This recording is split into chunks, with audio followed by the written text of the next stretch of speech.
လက်ကျိုးလေး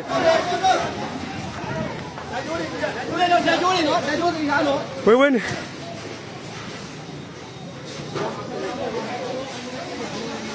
ဟောဆရာတော်ပြည်တယ်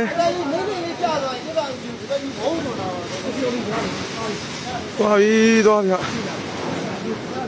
လှုပ်ပြန်ပြီလှုပ်ပြန်ပြီဝင်နေသွားပြီဟောလက်ကျိုးလေးအိုးဘယ်သူမှမမြင်ပါသေးနဲ့ကွာဟာသွားပြီဟာ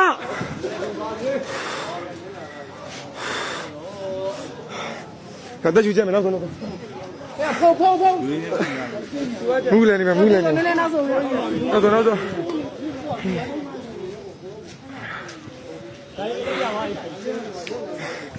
လာစလည်းပြောရကြီးလည်းပြောပြီ